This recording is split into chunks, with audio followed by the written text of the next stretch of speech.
बिस्मिल्लाहिर्रहमानिर्रहीम, अस्सलाम वालेकुम। मैं हूं आपकी होस्ट मुनज़्ज़ा इजाज़ और आप देख रहे हैं कैच द फीलिंग। तो आज मैं आप सबके साथ शेयर करूंगी MGT 111 की फ़ाइनल टर्म की शॉर्ट नोट्स। ठीक है, लेसन नंबर 23 से लेके लेसन नंबर 45 तक। ठीक है, इसको मैंने डिफरेंट पार्ट्स में जो है डिवाइड किया है, इस वजह से क्योंकि वीडियोस जो है वो बहुत ज़्यादा लंबी हो जाती है। अभी जो ये वीडियो मैं बना रही हूँ ये तकरीबन 30 मिनट तक वीडियो आ सकती है 23 और 24 लेसन की जस्ट। ठीक है, मैं आपको 2 लेसन्स की शॉर्ट नोट्स जो है वो प्रोवाइड करूँगी और उम्मीद है कि आप सबको पसंद आएगी।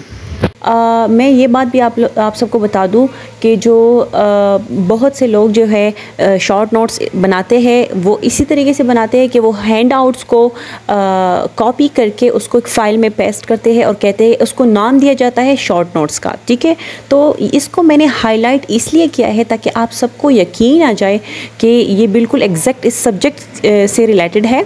ठीक है, और जो हाईलाइटेड पार्ट्स है अगर आप जस्ट इसको आप रीड कर ले और उसको याद कर ले, पढ़ ले, तो मैं आपको यकीन से कह सकती हूँ कि आप 85 से अबव परसेंटेज ले सकते हैं। ठीक है, तो हमारा लेसन नंबर 23 जो है सिलेक्शन प्रोसेस एंड ट्रेनिंग। ठीक है, हमने इससे पहले पढ़ा है HRM, ह्यूमन रिसोर्सेज मैनेजमेंट। इससे पहले हमने वही पढ़ा है और आगे अब हम जो है तकरीबन उससे रिलेटेड है, हम आगे पढ़ेंगे। ठीक है, सिलेक्शन प्रोसेस एंड ट्रेनिंग। ठीक है, इस सिलेक्शन प्रोसेस की और ट्रेनिंग की बात जो है वो किसकी की जा रही है, वो एम्प्लॉय के बारे में है। ठीक है, एक ऑर्गेनाइजेशन में एम्प्लॉय को किस तरह सेलेक्ट किया जाता है और उसको फिर किस तरह ट्रेन किया जाता है, तो ये सारी चीज़ें जो है इस लेसन में यानी लेसन नंबर 23 में हम पढ़ेंगे। ठीक है, तो आगे चलते हैं steps in selection process. Selection process में कितने जो स्टेप्स है वो हम पढ़ेंगे। आप जस्ट इसके नाम्स को जो है ना उसको याद कर ले, देख ले और फिर इसके एक्सप्लेनेशन एक बार रीड कर ले, तो आप जब फिर इस नाम को सिर्फ याद कर लेंगे तो आपको खुद ब खुद एक्सप्लेनेशन जो है वो आपको याद आ जाएगा। ठीक है, तो नंबर फर्स्ट जो है वो हमारे साथ है कंप्लीट जॉब एप्लीकेशंस। तो ये सबसे इम्पोर्टेंट स्टेप है, नंबर फर्स्ट स्टेप है और सबसे इम्पोर्टेंट है। इसमें सिंपल बात है कि अगर उसकी जॉब एप्लीकेशन कंप्लीट ना हो तो वो किस तरह जो है वो एम्प्लॉय जो है वो जॉब के लिए कैपेबल है। ठीक है, वो बिल्कुल भी जॉब नहीं ले सकता जब उसकी जॉब एप्लीकेशन जो है वो कंप्लीट ना हो। Number second, initial screening interview. तो इसमें क्या होता है, इसमें जो एम्प्लॉय है उससे इंटरव्यू लिया जाता है। ठीक है, अगर उसकी इंटरव्यू जो है इनिशियल इंटरव्यू उसकी कंप्लीट ना हो, ठीक है, जो रिक्वायरमेंट्स है उस जॉब के लिए उससे रिलेटेड ना हो, तो वो जॉब के लिए जो कैंडिडेट्स है वो जॉब के लिए कैपेबल नहीं है। ठीक है, नंबर थर्ड, टेस्टिंग। ठीक है, नंबर थर्ड हमारे साथ है टेस्टिंग। उसकी टेस्ट लिया जाता है इंटरव्यू में, जो इनिशियल स्क्रीनिंग इंटरव्यू है उसके बाद जो है उससे ऑर्गेनाइजेशन के बारे में टेस्ट लिया जाता है। Number fourth, background investigation. उससे उसकी जो बैकग्राउंड है उसकी इन्वेस्टिगेशन उससे लिया जाता है, मतलब उसने कहाँ से पढ़ा, क्या क्या सब्जेक्ट्स उसने पढ़े।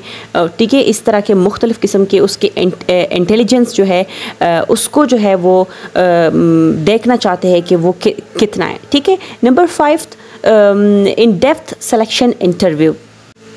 बैकग्राउंड इन्वेस्टिगेशन कंप्लीट होने के बाद उससे फिर जो है डेप्थ फाइनल इंटरव्यू जो है वो लिया जाता है। Number 6, medical examination. उसकी मेडिकल एग्जामिनेशन लिया जाता है कि मतलब उसमें कोई कमी वगैरह तो है नहीं। ठीक है, नंबर 7, जॉब ऑफ़र। ठीक है, और फाइनली जो है उसको जॉब ऑफ़र किया जाता है। अगर ये सारी चीज़ें जो है उसमें कंप्लीट हो और ठीक हो तो फिर उसको जॉब ऑफ़र किया जाता है। तो ये पूरा जो है ये सिलेक्शन प्रोसेस होता है एक एम्प्लॉय का एक ऑर्गेनाइजेशन में। ठीक है, सेकंड हम जाते हैं levels at which selection take place. वो कौन से लेवल्स है जहाँ सिलेक्शन जो है वो की जाती है। एक है नॉन मैनेजरियल लेवल और एक है मैनेजरियल लेवल, ये 2 लेवल्स है। ठीक है, तो नॉन मैनेजरियल लेवल वो लेवल है जिसमें एम्प्लॉयज़ जो है वो एक एम्प्लॉयज़ को जो है वो स्टाफ सपोर्ट करते हैं या क्लरिकल स्टाफ, सुपरिंटेंडेंट्स या supervisors personal stop, maintenance stop, ये सारे जो स्टॉप्स हैं वो उनको सपोर्ट करते हैं, ठीक है। वो जो जो जो उनका काम होता है उसके लिए वो रिस्पॉन्सिबल होते हैं, और जो मैनेजरियल लेवल है वो ख़ुद के जो काम करते हैं, ठीक है, उसके लिए वो ख़ुद रिस्पॉन्सिबल होता है, ठीक है।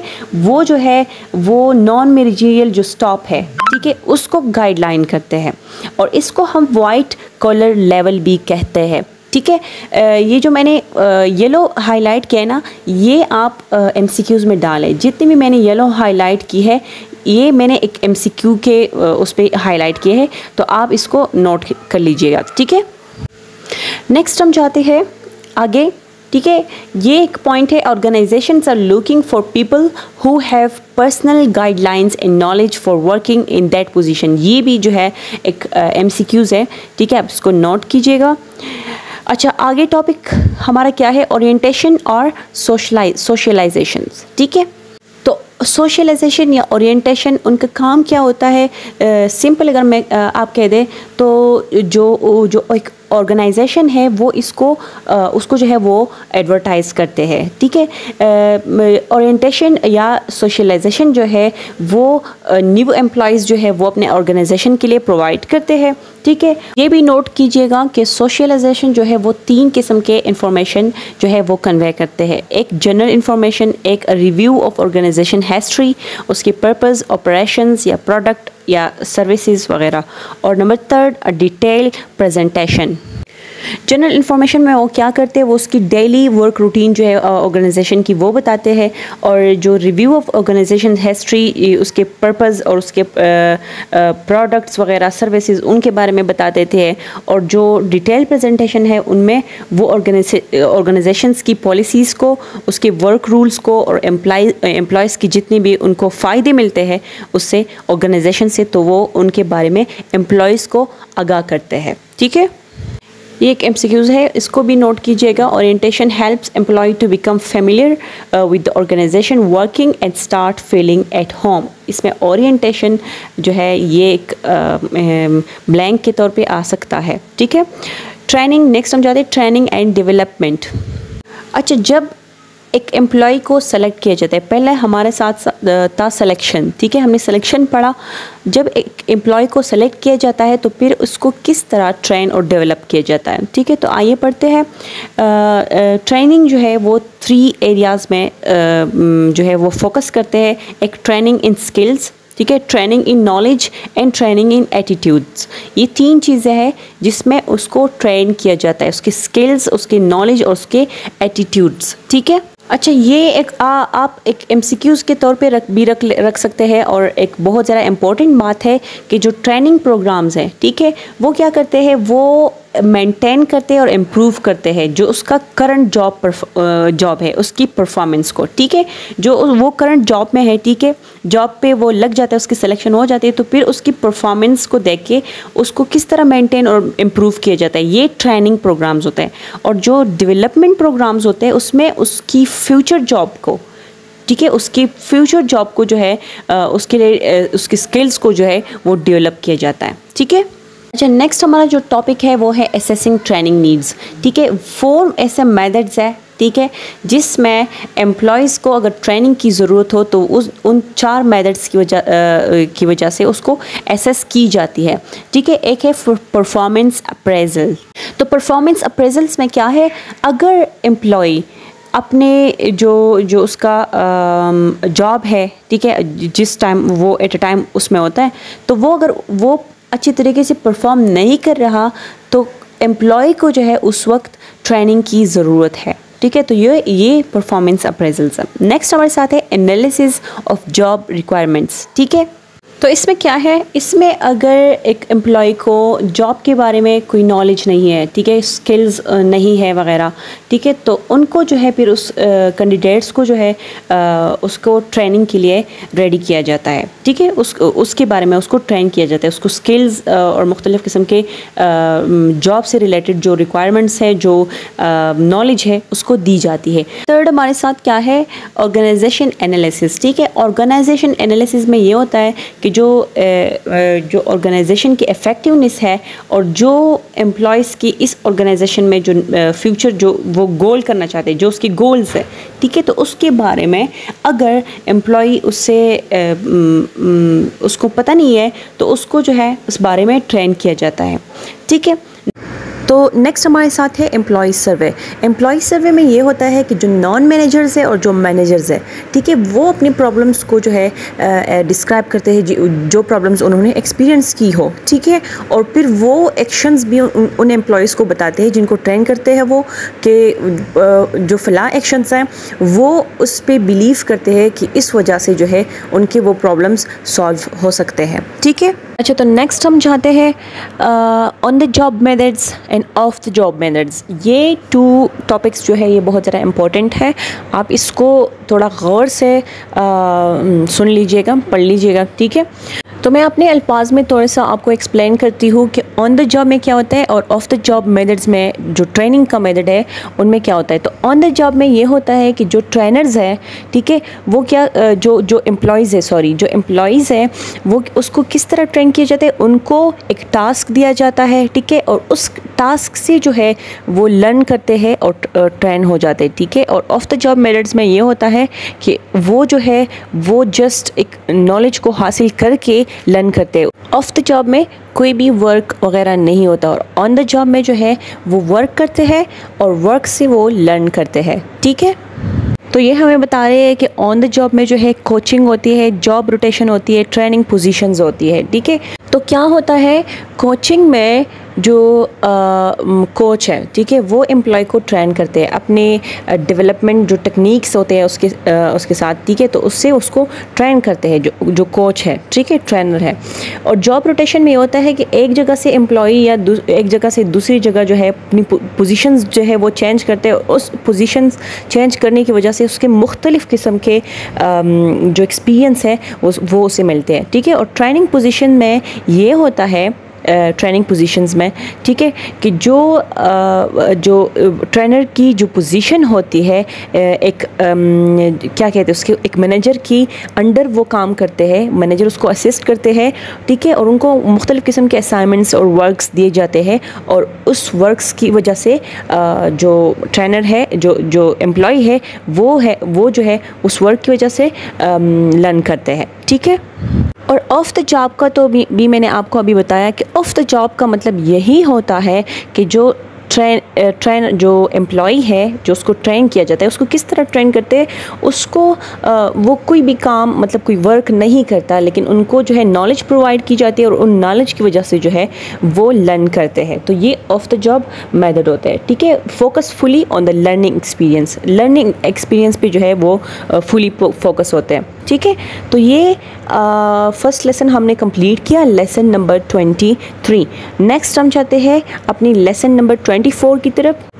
तो लेसन नंबर 24 हमारे साथ है परफॉर्मेंस अप्रेजल, ठीक है, जो परफॉर्मेंस अप्रेजल है, ठीक है। अब हमने पढ़ा क्या, हमने पढ़ा सिलेक्शन, मतलब एक एम्प्लॉय आता है एक ऑर्गेनाइजेशन में, उसको सेलेक्ट किस तरीके से किया जाता है वो हमने पढ़ा। फिर उसको किस तरह ट्रेन किया जाता है अगर उसमें कोई कमी है, ठीक है, वो काम सही तरीके से नहीं कर पा रहा, ठीक है, किस तरह उसको ट्रेन किया जाता है। ट्रेनिंग के बाद वो बंदा मतलब अगर फिट हो जाए और वो सही हो तो फिर उसकी परफॉर्मेंस अप्रेजल जो है किस तरह, अगर वो गलत है तो किस तरह उसको परफॉर्मेंस अप्रेजल उसकी की जाती है। अगर वो सही है तो उसकी मतलब उसकी जो उन्होंने परफॉर्म किया है जितने वक्त में, ठीक है, उसको उसका एक किस्म का रिज़ल्ट दिया जाता है। तो ये हमारा परफॉर्मेंस अप्रेजल है, ठीक है। आगे हम पढ़ेंगे what is performance appraisal. Performance appraisal क्या है, तो परफॉर्मेंस अप्रेजल मीन्स इवोल्वेट, जज ऑन और check to the work of employ over a period of time and then inform whether the employees achieved the objectives in the time period। इसका मतलब यही है कि एम्प्लॉय को जो है एक वक्त दिया जाता है, ठीक है, और उस वक्त के बाद एम्प्लॉय को जो है उसकी वर्क को चेक किया जाता है, उसको जज किया जाता है, उसको इवोल्वेट किया जाता है, ठीक है, और उसके बाद उसके साथ साथ जो है एम्प्लॉय को जो उसने अचीव किया है उसकी एक किस्म का उसको ऑब्जेक्टिव्स दिया जाता है, ठीक है, कि ये आपने इस टाइम में अचीव किया, ये आपने अचीव नहीं किया, ये गलतियाँ हैं, ये सही है। तो ये परफॉर्मेंस अप्रेजल हो गया, ठीक है। अब करेक्टरिस्टिक्स क्या है परफॉर्मेंस अप्रेजल्स की? Agreed objective related to the assigned job, time period, skills required to achieve objectives, check the objectives are achieved or not, inform the employees or the objectives were achieved or not, if not achieved why these were not achieved, if achieved reward and motivates। तो ये पूरा जो है ये performance appraisals की characteristics है कि उसको टाइम पीरियड दिया जाता है, उसको पहले उसकी जॉब के लिए असाइन की जाती है, फिर टाइम पीरियड दिया जाता है, फिर जो स्किल्स उसको रिक्वायर्ड होती है वो उसके ऑब्जेक्टिव्स जो अचीव होते हैं, ठीक है। उसके बाद जो है क्या जो ऑब्जेक्टिव्स उसको दिया जाता है वो उसको चेक किया जाता है कि वो अचीव्ड है या नहीं है। तो ये सारे जो है ये परफॉर्मेंस अप्रेजल के कैरेक्टरिस्टिक्स है। आगे हम जाते हैं, ठीक है। आगे हमारा इम्पोर्टेंट टॉपिक जो है वो है टाइप्स ऑफ अप्रेजल्स। अप्रेजल्स के टाइप्स जो है वो 2 टाइप्स है, एक फॉर्मल अप्रेजल्स है, एक इनफॉर्मल अप्रेजल्स है। ये भी बहुत इंपॉर्टेंट टॉपिक्स है, इसको मिस बिल्कुल ना कीजिएगा, ठीक है। फॉर्मल अप्रेजल्स और इनफॉर्मल अप्रेजल्स। अब फॉर्मल अप्रेजल्स जो है वो सेमी एनुअली और एनुअली, ठीक है, ये उसका टाइम होता है, मतलब उस वक्त के बाद उसको अप्रेज किया जाता है, ठीक है। तो सेमी एनुअली और एनुअली मतलब 3 मंथ्स, 6 मंथ्स या साल बाद उसको उसकी जो परफॉर्मेंस है उसे दिखाया जाता है, ठीक है। तो इसमें क्या होता है, to let employ knows formally how their current performance are being rated, ठीक है, to identify employees who deserve merit raises and to locate employees who need additional training and to identify candidate for promotions, ठीक है। उसमें क्या होता है कि जो एम्प्लॉयज़ है उसको इन्फॉर्म किया जाता है कि उसकी जो रिज़ल्ट है उससे उसके बाद वो उसको उनको क्या देते हैं, ठीक है। उनके करंट परफॉर्मेंस जो है वो बिल्कुल ठीक है या नॉर्मली है, वो उसमें नॉर्मली जाए, या वो जो है मेरिट रेजेस डिज़र्व करते हैं उनको दे, ठीक है। या उनको अगर वो सही तरीके से वो काम नहीं करा तो उनको एडिशनल ट्रेनिंग की ज़रूरत है, ठीक है। उनको एडिशनल ट्रेनिंग दिया जाता है, और जो कैंडिडेट्स जो है वो बहुत ज़्यादा मतलब हार्ड वर्क करते हैं और परफॉर्म करते हैं तो उनकी प्रमोशन हो जाती है, वो आगे जाते हैं, ठीक है। तो ये फॉर्मल अप्रेजल्स है। अच्छा, फॉर्मल अप्रेजल किस तरह डन हो जाता है, किस तरह वो डन किया जाता है उसको, मतलब एक एम्प्लॉय को किस तरह एक जो ऑर्गेनाइजेशन है उनको किस तरह वो डन करते हैं, ठीक है। तो नेम ऑफ एम्प्लॉय लिखते हैं, ठीक है, जॉब टाइटल लिखते हैं कि ये जॉब इस जॉब में है, फिर उसकी पोजीशन बताते हैं, फिर उसकी जो गोल्स है जो उसने 6 मंथ्स में या 3 मंथ्स में या ईयर में कंप्लीट किया, ठीक है। फॉर्मल अप्रेजल्स में यही होता है।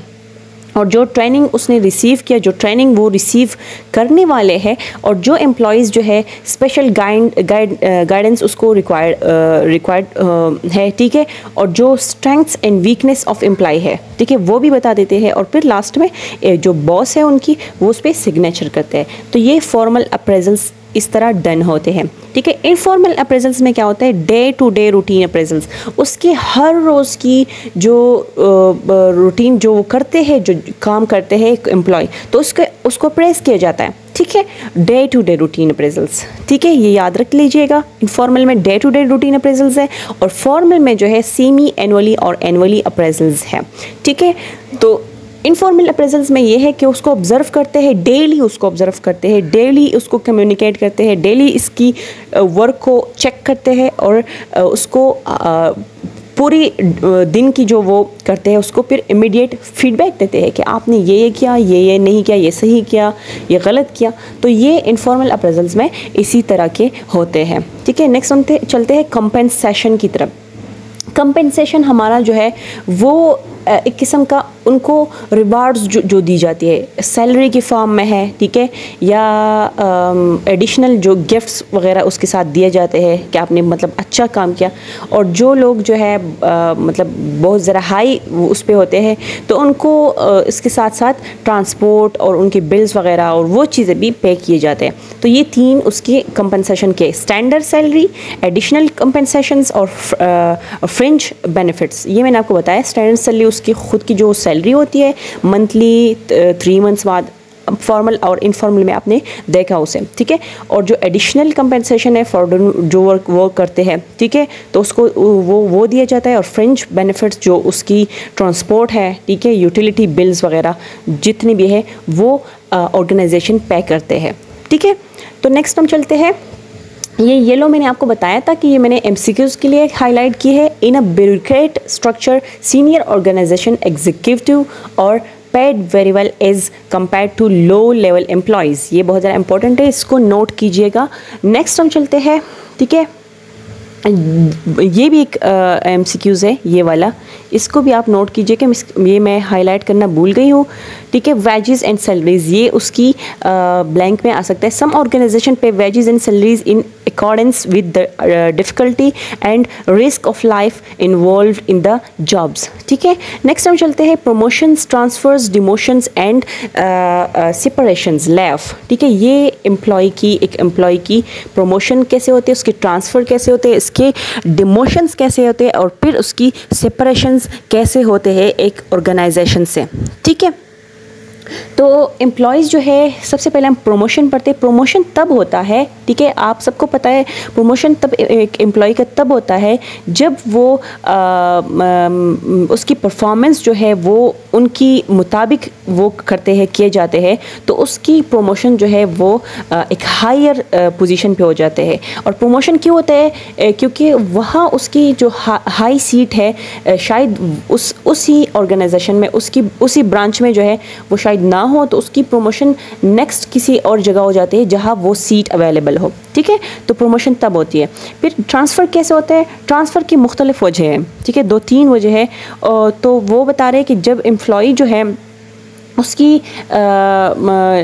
जो लेवल, जो पोजीशन, उसका हायर लेवल की जो पोजीशन होती है, वो अगर वहाँ मौजूद ना हो, ठीक है, तो वो उसकी जो ट्रांसफ़र है वो किसी और जगह की जाती है, या वहाँ की जो ऑर्गेनाइजेशन की जो वहाँ के जो ट्रेनर्स, जो उसके फ्रेंड्स वगैरह, जो पार्टनर्स हैं, वो उनके परफॉर्मेंस वगैरह से सेटिस्फाई नहीं हो, तो भी उनकी प्रमोशन किसी और जगह की जाती है कि हमें ये बंदा नहीं चाहिए, ठीक है। तो ये प्रमोशंस के वजह हो सकते हैं, ठीक है। और जो डिमोशंस है, डिमोशंस एक किस्म के पनिशमेंट है। Demotion is a kind of punishment, ठीक है। उनको पनिशमेंट दिया जाता है, या तो वो जो है वो अपने जो वर्क है वो सही तरीके से परफॉर्म नहीं कर रहा, ठीक है, तो उनको पनिशमेंट सैलरी की वजह उसके थ्रू भी किया जाता है, जैसे कि उसकी सैलरी हाफ़ की जाए, या बहुत से वजह हो सकते हैं उसकी, ठीक है। इसके अलावा या उसकी जो लेवल है, जो जिस लेवल पे वो मौजूद है, उससे उसको फिर अपने रिसेंट जो उससे कम लेवल है उस तक ले आते हैं उसको, एम्प्लॉय को, ठीक है। अच्छा, नेक्स्ट है सेपरेशंस का मतलब ये है कि लेफ, इसको कट ऑफ करते हैं उसके साथ, या उसको निकाल दिया जाता है, ठीक है। उसकी बहुत ज़्यादा एम्प्लॉय की जो बहुत ज़्यादा extreme and continuous negligence of disciplines employ can be laid off, ठीक है। अगर वो बहुत ज़्यादा नाक़ुस कारकर्दगी दिखाती है तो उस वजह से जो है उसको लेड ऑफ किया जाता है एम्प्लॉय को। तो ये फोर हमारे साथ प्रमोशन, ट्रांसफ़र, डिमोशंस एंड सेपरेशंस, ये एम्प्लॉय की एक ऑर्गेनाइजेशन में ये होते हैं। अच्छा, द नेक्स्ट हमारे साथ है द 4 CS मॉडल। ये बहुत ज़्यादा इम्पोर्टेंट टॉपिक है, और ये जो है इसका एक GDB भी आया था हमारा, जो अभी रिसेंट वो टॉपिक था, ठीक है, उस पर। तो ये तो सबको याद होगा, लेकिन एक बार फिर से हम उसको रिपीट करते हैं, ठीक है। तो 4 CS मॉडल, ठीक है, 4 CS मॉडल जो है वो HRM की बेस पे है, ह्यूमन रिसोर्सेज मैनेजमेंट की बेस पे है, ठीक है। अच्छा, 4 CS मॉडल्स जो है वो एक ऑर्गेनाइजेशन की जो सिलेक्शन होती है पीपल्स की, ठीक है, तो उस पर फोकस है, ठीक है। जब उसके सेलेक्ट किया जाता है उस वक्त, और फिर उसके साथ क्या क्या एम्प्लॉई जो पेश आते हैं, ठीक है, तो वो पूरा उस पर बेस है, ठीक है। तो एक है हमारे साथ कॉम्पिटेंस, एक है हमारे साथ कमिटमेंट, एक है कॉन्ग्रुएंस, एक है कॉस्ट इफेक्टिवनेस, ठीक है। तो कॉम्पिटेंस में क्या होता है कि किस तरह एम्प्लॉय जो है वो अपने वर्क के लिए कॉम्पिटेंट है, क्या वो है, ठीक है, और क्या उनको एडिशनल ट्रेनिंग की ज़रूरत है। तो ये क्वेश्चंस होते हैं कॉम्पिटेंस में। कमिटमेंट में क्या होता है कि क्या एम्प्लॉय जो है वो अपने ऑर्गेनाइजेशन के जो वर्क करते हैं, क्या उसके लिए वो कमिटेड है, ठीक है। तो ये जो है ये इसका पता किस तरह चलता है कि सर्वेस किया जाता है ऑर्गेनाइजेशन की तरफ से, ठीक है, और उनसे जो एम्प्लॉयज़ हैं उनसे इंटरव्यू लिया जाता है, उसमें उनसे क्वेश्चन किया जाता है इस बारे में, ठीक है, और उनको फिर उस क्वेश्चन का आंसर मिलते हैं। कॉन्ग्रुएंस में क्या होता है, एक किस्म का एग्रीमेंट होता है एम्प्लॉय के दरमियान और ऑर्गेनाइजेशन के दरमियान। एग्रीमेंट जो है वो उनकी गोल्स, जो उनका गोल है उसकी बेस पे होता है, ठीक है। और क्या ये भी क्वेश्चन किया जाता है कि क्या उनके दरमियान कॉमन पर्पस और जो ट्रस्ट है ऑर्गेनाइजेशन के दरमियान और जो एम्प्लॉय है उनके दरमियान क्या वो है।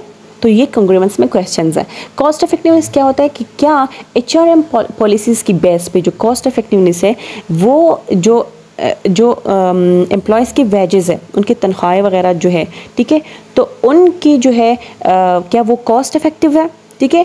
तो ये उनसे मतलब benefits, turnovers, absenteeism, strikes and similar factors, ये चीज़ें हैं, ठीक है। तो ये कॉस्ट इफेक्टिवनेस हो गया, ठीक है। तो ये हमारा लेसन नंबर 24, ठीक है, ये हमने पढ़ा। उम्मीद है आप सबको जो है ये अच्छी तरीके से समझ आया होगा। और नेक्स्ट हम फिर जो है नेक्स्ट वीडियो में मैं आपको 25, 26 लेसन्स का जो है शॉर्ट नोट बनाऊंगी। इसलिए मैं पूरी एक वीडियो में इसलिए नहीं बनाती क्योंकि वीडियो बहुत ज़्यादा लंबी हो जाती है। अभी भी जो है तकरीबन 30 मिनट्स तक वीडियो पहुंच चुकी है, तो उस वजह से जो है मैं वीडियो को शॉर्ट रखना चाहती हूँ ताकि आप लोग बोर ना हो जाए, ठीक है। नेक्स्ट वीडियो तक मुझे इजाज़त दीजिएगा। अल्लाह हाफिज़।